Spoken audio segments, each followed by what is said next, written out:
Supporters of Congressman Ron Paul back in December 2007, celebrating the 234th anniversary of the Boston Tea Party with rallies across the nation and an online money bomb that raised millions of dollars for Ron Paul's presidential bid in 2008. Congressman Ron Paul's candidacy was arguably the spiritual godfather of what's now become the Tea Party movement.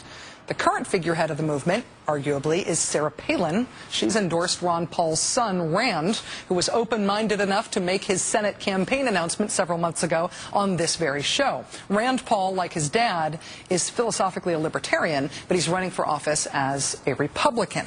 Weirdly, Congressman Ron Paul himself is now under attack from the very movement that he seemingly inspired. He's getting primaried in his district in Texas by not one, not two, but three Republican challengers, all of whom have associated themselves with the Tea Party movement by attending or organizing Tea Party rallies. They're each apparently hoping that the anti-incumbent fervor of the Tea Party movement will sweep Ron Paul out of office. Yes, Ron Paul, the conservative candidate who in 2008 was able to draw more than 10,000 supporters away from the Republican National Convention with his libertarian message to attend his own shadow convention in Minneapolis. He's now getting challenged by the supposedly libertarian-leaning conservatives that his presidential candidacy inspired. If they're not cool with Ron Paul, who are they cool with? Joining us now is Dave Weigel, a senior reporter for the Washington Independent. He reported on this weekend's Tea Party convention in Nashville.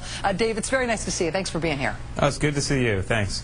So let me just ask you that last question. I mean, if they're not cool with Ron Paul, who are they cool with? I would have expected it to be kind of a nice fit between the Tea Party movement and Mr. Paul.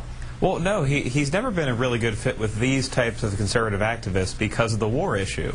I kind of got misty-eyed looking at those old Tea Party videos. I was at one in 2007 in Georgetown where Ron Paul activists put things like Federal Reserve and unsound money on boxes and then jumped and smashed the boxes after they threw them on the floor. So they really did invent all this stuff. But the Tea Party movement is more one of conservative McCain, conservative Palin voters who are conservative on everything, really, that is mainstream in the Republican Party. They're more like Jim DeMint than they are like Ron Paul. Well, one of the most fun things in all of American politics for the past year has been trying to figure out the Tea Party movement, all this inchoate anger and energy in this movement, trying to figure out what it really means in political terms. And they do articulate their grievances as if they are libertarian grievances. But from your reporting, you're seeing that really what they're asking for is not libertarian policies. On economic policy, I think they've cribbed a little bit from him, but it's revealing.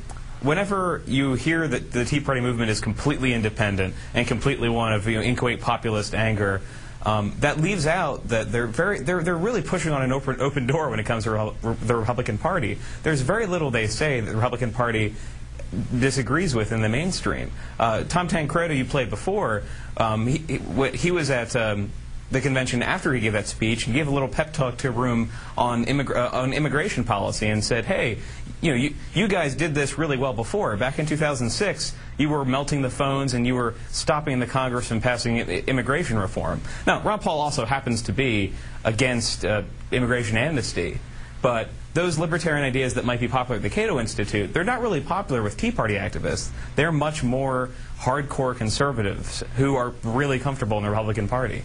I feel like where I'm getting to, and I am fired up about the Tom Tancredo call for the return to literacy tests thing. Not so much that he would do it, because he does stuff like that all the time, but that people would cheer for it.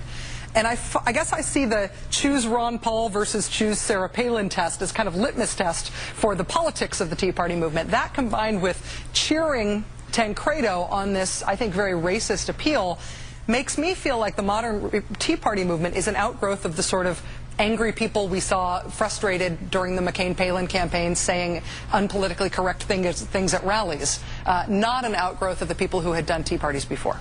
Well, Ron Paul's not a saint on all of that stuff, but his movement was always, his presidential campaign, forget his associations, was always much more positive and much more about this basket of ideas that libertarians could implement that would fix the country. They wanted to, when he talked about getting back to the Constitution, getting back to the Founders' vision, he was talking about, getting American bases shut down, pulling out of foreign wars, abolishing Social Security, things like that. The Palin version of Tea Party conservatism is a little bit less specific. It's a lot more slogany. It has, I guess you could write the talking points on your hand if you wanted to.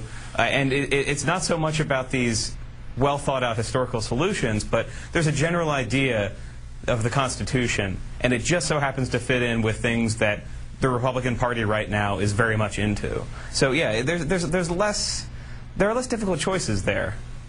Dave Weigel is a senior reporter for the Washington Independent. Dave, thanks for your reporting on this continually, and thanks for your time. Really appreciate it. Thank you so much. I appreciate it.